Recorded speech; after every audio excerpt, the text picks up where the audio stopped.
আসসালামু আলাইকুম সবাইকে, কেমন আছেন সবাই? আশা করি সবাই খুব ভালো আছেন।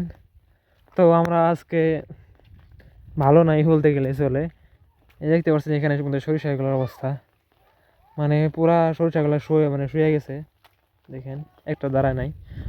মূলত আমাদের আজকে কালকে কালকে থেকে মানে বৃষ্টি পড়তেছে, হালকা হালকা বৃষ্টি, কিন্তু অনেক সময় আপনার হালকা বৃষ্টিও অনেক বড় ক্ষতির কারণ হয়ে দাঁড়ায়।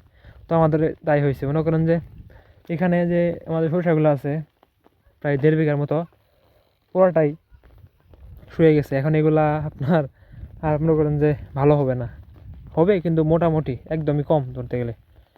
তো এখানে আমাদের অবস্থা মানে খুবই খারাপ, দেখতে পারতেছেন সরিষাগুলা এগুলা শুয়ে গেলে আর আপনার ওই এই দানাগুলো হয় না, মানে সরিষার যে গুড়গুলো আছে সেগুলো হয় না।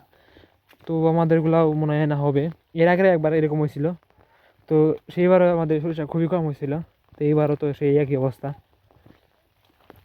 তো যে বৃষ্টি দেখেন, আকাশের অবস্থা চারিদিকে মনে করেন যে মেঘে ভরা।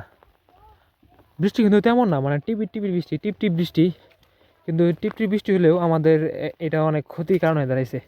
এমনিতেই শীতকাল, তার মধ্যে আপনার ওই টিপি টিপি বৃষ্টি সব মিলায়া মানে পুরা এই অবস্থা। এখানে এখন বৃষ্টিটা যে কবে থামবে মানে এটার কোনো গ্যারান্টি নাই। তো যাই হোক, এতটুকু শেয়ার করার ছিল। তো ভালো থাকুন সবাই, আল্লাহ হাফেজ। আর আপনাদের কোন কোন অঞ্চলে বৃষ্টি হইতেছে আর সেটা একটু কমেন্ট করে জানাবেন। তো ভালো থাকুন সবাই, আল্লাহ হাফেজ।